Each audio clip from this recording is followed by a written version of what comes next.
My Lords, I rise to speak to Amendment 5 in my name and thank the noble Lord, Lord West of Spithead, and my noble Lord Frost for their support, and to speak to Amendment 231 also in my name.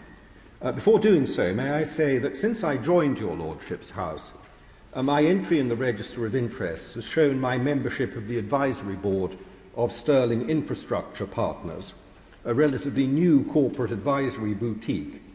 Sterling Infrastructure seeks business with a wide array of major corporations, some engaged in the energy field, and it struck me after speaking at second reading that I should perhaps have specifically drawn the House's attention to my registered interest at that point. I have not received any remuneration during my time on the advisory board, and I have since then terminated the interest. I'd like to congratulate the noble Baroness, Lady Blake, and the noble Lord Lenny for bringing forward Amendments 1 to 4 as a matter of general principle, because I think they are right that a bill which seeks to articulate and implement our energy strategy, and particularly our energy security strategy, should have a preamble that is strategic in character and should provide a setting so that we know where the bill is actually heading and what it is trying to achieve. My difficulty with the amendments they've put forward is that they are rather general in character and not entirely strategic, because, and I hesitate to say this, conscious that the noble Lord West of Spithead may choose to speak, simply aiming to win the war is not a strategy. Strategy requires something about the resources, about a plan, and a general conception of how you're going to do it. And if we are to achieve net zero, there are certain knotty issues that the government needs to be, in my view, clear about, so that we understand exactly what their strategy is at the level of detail appropriate to strategy. And I, for one, am rather confused about the whole thing. So my amendment number 5, which I have to admit is drafted in a rather convoluted way, has as its purpose, however, for the purpose of today's debate, has as its purpose seeking to elicit from my noble friend on the front bench some answers on 3 particular knotty questions. The first is the cost of net zero by 2050. One would have thought that we knew what the cost was going to be, but my understanding is that the only estimate of cost that the government has had available to rely on has been produced by the Climate Change Committee, and estimates that the cost will be of the order of 1% of GDP a year. Now, when it comes to dedicating government expenditure on the basis of a certain percentage of GDP, I don't have an objection to doing that if the government wants to say that it will spend 2% or some other percentage of GDP on defence, or it will spend 0.7% or 0.5% on international aid, or whatever those figures might be. I think that's perfectly legitimate. But of course that 1% a year from the Climate Change Committee is not a figure of that character. We are not pledging to spend 1% a year. We are pledging to spend whatever it takes to deliver net zero by 2050, and the 1% a year is an estimate, and it's an estimate, moreover, that relies to a high degree on certain assumptions built into it, and in particular on assumptions that things are going to get cheaper, that the various inputs will fall in price over time. And while that might be true of some, there's no reason to think it's going to be true of all. So part of the purpose of this amendment is to call for the government to get hold of, to commission an independent assessment of the cost of meeting net zero by 2050. And then we come to the question of affordability. Achieving it by a certain date, the date set in statute, has no doubt one cost attached to it. What this amendment also does is call on the government to consider, as part of that assessment of cost, what it would cost to achieve it. Would it be cheaper? Would it be more affordable, especially in the current sort of crisis that we're facing, if the terminal date were not 2050, but a date later in the future? I put two particular dates in, but if the government chose others, I'd be happy to go with those. It's the principle of whether achieving net zero over a longer period would be more affordable for the people of this country. So that is the first thing that this amendment is trying to elicit the government's views on. Do they have a reliable cost for achieving net zero by 2050? Would it be affordable if we took a longer time over it? And I will just repeat something I said at second reading, bearing in mind that this country contributes such a very, very small fraction of global emissions. The idea that achieving it by 2065 or 2050 is going to save the planet is simply self-delusion. We are doing this principally for exemplary purposes rather than because of its practical effect.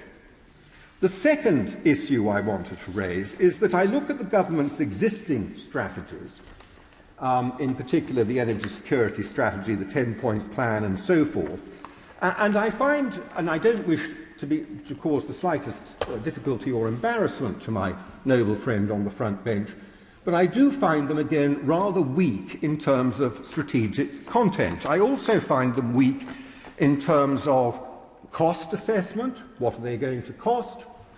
Implementation dates are largely lacking.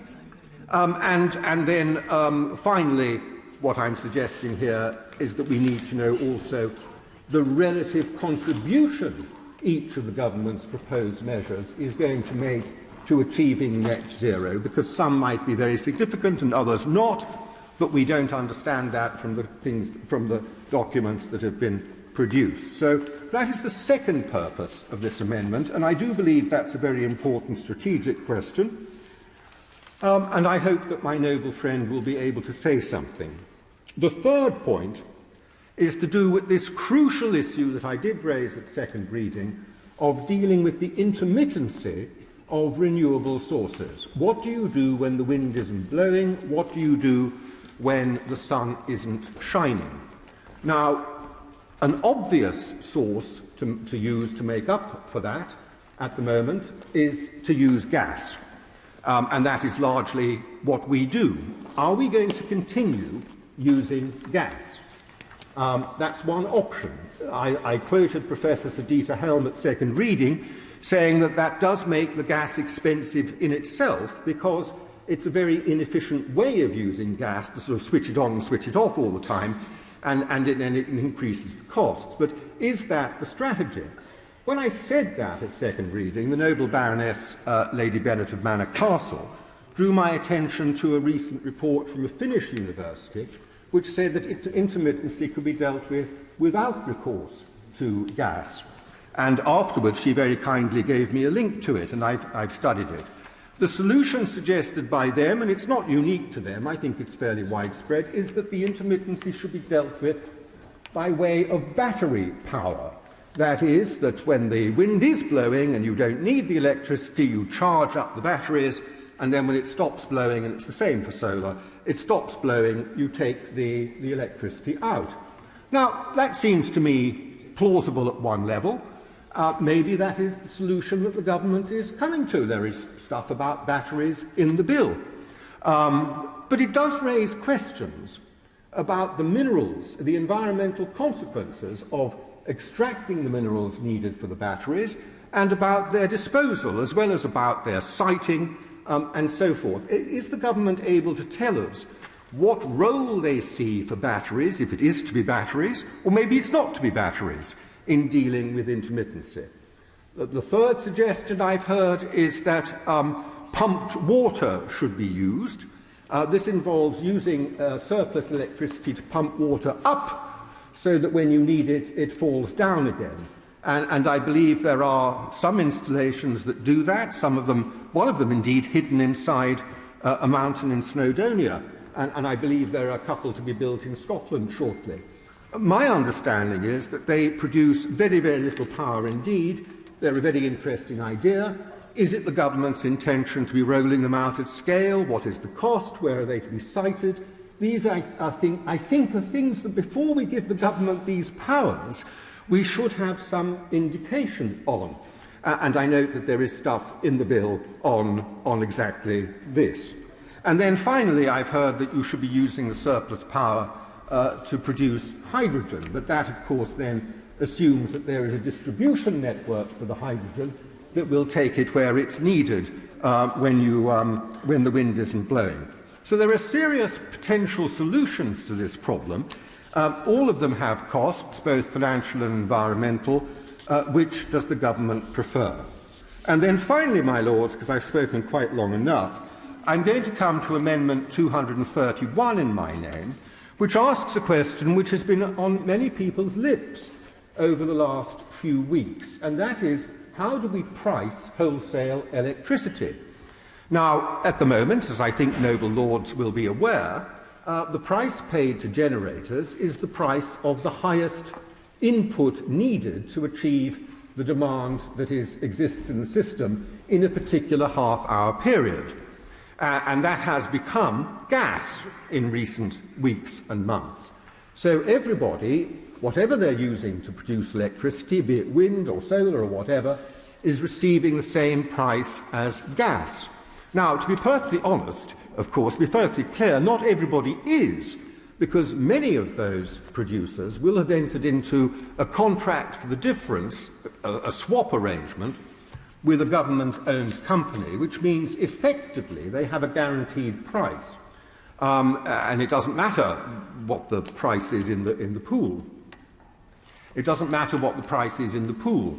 But I do think the government, this is something that the European Union is looking very aggressively at the moment, whether this should be changed, whether we should have a different system, whether there should be two separate pools, one for carbon and one for renewables.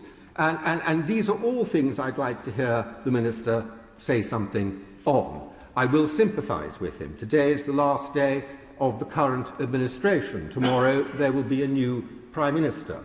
It may be that he doesn't have the answers to all of these questions at his fingertips in the way that we would all like to hear just at the moment. So an answer that came in due course as committee went on would be extremely welcome.